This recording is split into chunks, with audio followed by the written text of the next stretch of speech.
মহান ঈশ্বরের ধন্যবাদ হোক, তিনি আরও একটি নতুন বছর আমাদের সকলের জীবনে উপহার স্বরূপে জুড়লেন। দেখতে দেখতে আমরা 2024 সালে এসে পড়লাম। প্রভুর ধন্যবাদ হোক। আজ আমরা বাক্য পাঠ করার আগে একটি গল্প দিয়ে শুরু করি।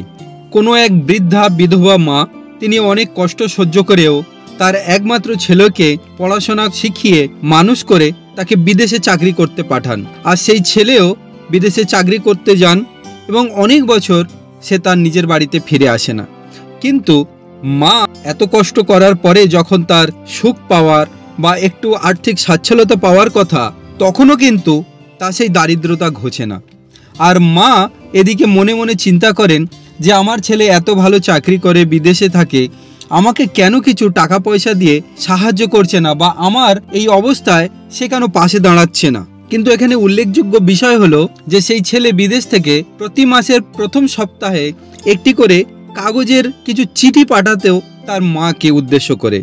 আর মাও যেহেতু লেখাপড়া তিনি জানতেন না, চোখেও ভালো দেখতেন না, আর সেই বৃদ্ধা মা তিনি তার জীর্ণ ঘরে সেই সমস্ত কাগজগুলো কোনোভাবে দেওয়ালে আটকে রাখতেন।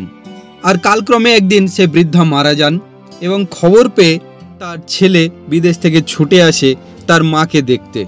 আশেপাশের সমস্ত প্রতিবেশীরা সেই ছেলেকে ধরে খুব উগরে দেয় যে তুমি এত ভালো চাকরি করা সত্ত্বেও মাকে কেন তুমি ঠিক মতো দেখোনি, মাকে কেন তুমি সাহায্য করনি কোনোভাবে। সেই সমস্ত শুনে ছেলে তো অবাক হয়ে যায় এবং ঘরের ভিতরে ঢুকে দেখে যে মা তার পাঠানো প্রত্যেকটি চেক সযত্নে দেওয়ালে সুন্দর করে আটকে রেখেছেন, কিন্তু কোনোভাবে সেই চেকগুলোকে তিনি ব্যাংকের কাছে নিয়ে যাননি বা সেই চেকগুলো সদ্ব্যবহার করেনি। অথচ ছেলে মাসে তাকে অনেকগুলি টাকা সাহায্য পাঠিয়েছে।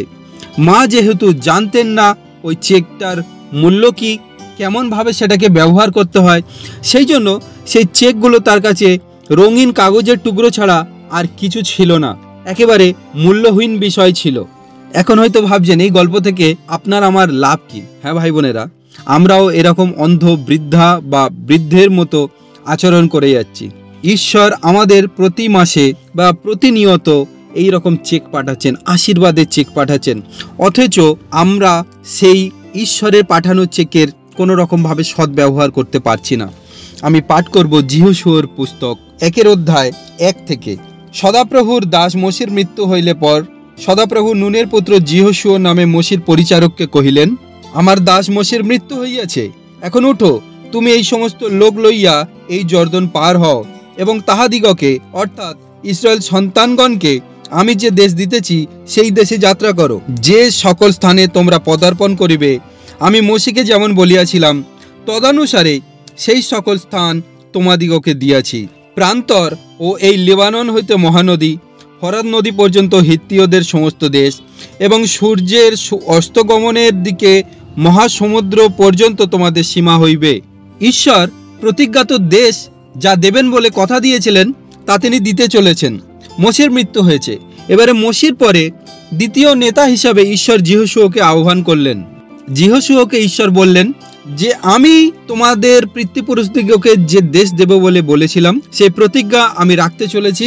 এবার তুমি লোকদেরকে নিয়ে অগ্রসর হও, কেননা তোমরা যে যে স্থানে তোমাদের পা ফেলিবে সেই সকল স্থান আমি তোমাকে দিয়েছি। এবং ঈশ্বর 4 পদে বৃহৎ সীমারও কথা বললেন। ঈশ্বর ইসরায়েল জাতিকে কনান দেশে 30 লক্ষ বর্গ মাইল ভূমি অধিকারার্থে দিয়েছিলেন, কিন্তু ইসরায়েল জাতি মাত্র 30,000 বর্গ মাইলই অধিকার করতে পেরেছিল। 2024 সাল হোক অধিকার লাভের বর্ষ। আজ খ্রিস্টীয় বিশ্বাসীরা আমরা আশীর্বাদ চাই। সকাল সন্ধ্যে দুপুর রাতে যখনই প্রার্থনা করি তখনই বলি, হে ঈশ্বর আমাকে আশীর্বাদ করো, আশীর্বাদ করো, আশীর্বাদ করো। কিন্তু আশীর্বাদ ঈশ্বর রেখেছেন, সেই আশীর্বাদ পাওয়ার জন্য আপনাকে সেই আশীর্বাদকে অধিকার করতে হবে, আশীর্বাদকে দাবি করতে হবে। ঈশ্বর তার বাক্যে আশীর্বাদ রেখেছেন। ঈশ্বর ইসরায়েল জাতিকে প্রতিজ্ঞাত দেশ দেবেন বলে যা কথা দিয়েছিলেন সেই দেশ তিনি দিতে চলেছেন। আর 5 পদ থেকে প্রভু বলেন, তোমার সমস্ত জীবনকালে কেহ তোমার সম্মুখে দাঁড়াইতে পারিবে না। আমি যেমন মোশির সহবর্তী ছিলাম তদ্রূপ তোমার সহবর্তী থাকিব। আমি তোমাকে ছাড়িব না, তোমাকে ত্যাগ করিব না। বলবান হও ও সাহস করো, কেননা যে দেশ দিতে ইহাদের পিতৃপুরুষদের কাছে আমি দিব্য করিয়াছি তাহা তুমি এই লোকদিগকে অধিকার করাইবে। তুমি কেবল বলবান হও ও অতিশয় সাহস করো।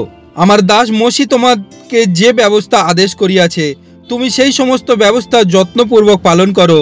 তাহা হইতে দক্ষিণে কি বামে ফিরিও না, যেন তুমি যে কোনো স্থানে যাও সেই স্থানে বুদ্ধিপূর্বক চলিতে পারো। এবং 9 পদে পড়ছি, আমি কি তোমাকে আজ্ঞা দিই নাই? তুমি বলবান হও ও সাহস করো, মহাভয়ে ভীত কি নিরাশ হইও না, কেননা তুমি যে কোনো স্থানে যাও সেই স্থানে তোমার ঈশ্বর সদাপ্রভু তোমার সহবর্তী। ভাই বোনেরা, ঈশ্বর বলছেন আমি তোমার সহবর্তী। তুমি বলবান হও, সাহস করো, ভয় পেও না, আমি তোমার সঙ্গে আছি, আমি তোমায় ছাড়বো না। তোমার জীবনকালে কেউ তোমার সামনে দাঁড়াতে পারবে না। শুধু তুমি আমার আজ্ঞা বা আমার ব্যবস্থা বা আমার ইচ্ছা পালন করো, সেই অনুসারে চলো।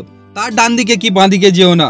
কিন্তু এত আমরা 7-5 ভাবি, এত কিছু আমাদের মানসিক অন্তরে চলতে থাকে যে এটা করলে ওই হবে, ওটা করলে সেই হবে, না এটা আমার ক্ষতি হয়ে যাবে, ওর সঙ্গে আমার সম্পর্ক নষ্ট হয়ে যাবে, এরকম করলে তো আমার কাজ চলে যাবে, এরকম করলে আমি খেতে পাবো না, এরকম করলে লোকে আমায় কি বলবে, সমাজ থেকে আমি আলাদা হয়ে যাব।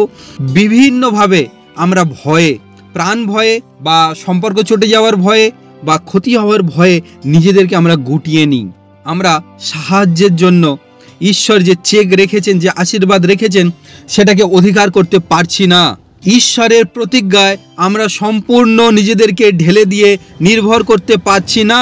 তাই আমাদের জীবনে এত ব্যর্থতা বা এত আমাদের জীবন সংকুচিত হয়ে আছে ভয়ে।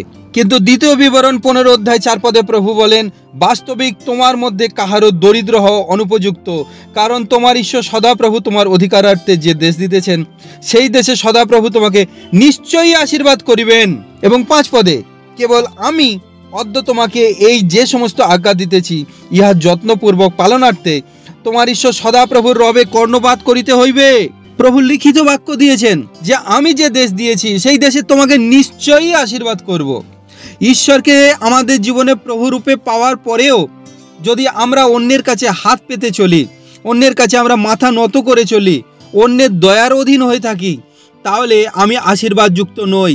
আমি অন্যের দয়া ভিক্ষার উপরে আমার জীবন কোনো রকমভাবে তাচ্ছিল্যের মধ্যে আছে।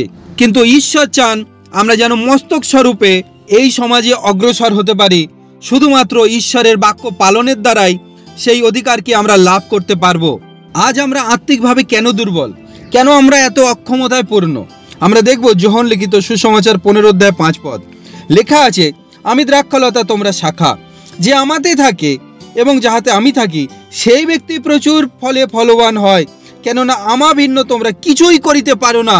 এবং 7 পদে লেখা আছে, তোমরা যদি আমাতে থাকো এবং আমার বাক্য যদি তোমাদিগেতে থাকে, তবে তোমাদের যাহা ইচ্ছা হয় যাচনা করিও, তোমাদের জন্য তাহা করা যাইবে। ভাই বোনেরা, ঈশ্বরের সন্তানেরা, আমরা আজকের ফল ফলতে পারছি না, বা আমরা আত্মিকভাবে বৃদ্ধি পেতে পারছি না, বা আমরা আমাদের অধিকারকে, আশীর্বাদকে পেতে পারছি না।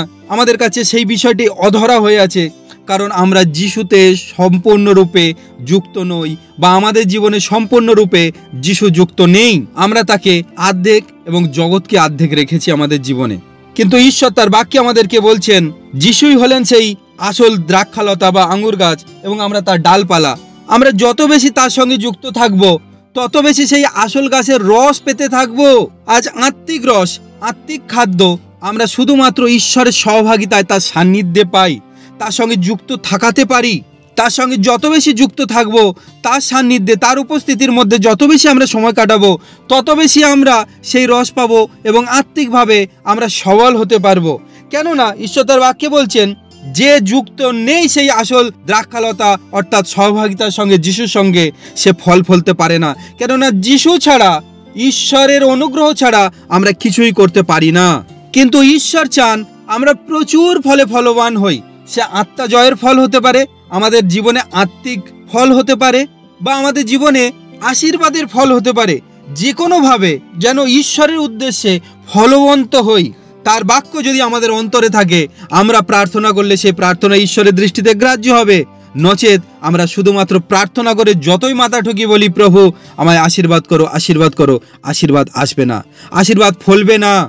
আমরা প্রভুর প্রার্থনায় বলি, তোমার রাজ্য আইসুক, কিন্তু আমরা সেই ঈশ্বরের রাজ্য ধার্মিকতাকে অন্বেষণ করি না। যদি তার রাজ্য ধার্মিকতাকে অন্বেষণ করি, আমাদের প্রয়োজন কি আমাদের প্রভু জানেন। তা যোগাবেন। ভাই বোনেরা, 2024 সাল হোক আমাদের জীবনে ঈশ্বরের বাক্য জানার, ঈশ্বরের সঙ্গে সহভাগিতায়, ঈশ্বরের সঙ্গে যুক্ত থাকায় মজবুত হওয়ার বৎসর, ঐশ্বরিক অধিকার লাভ করার বৎসর।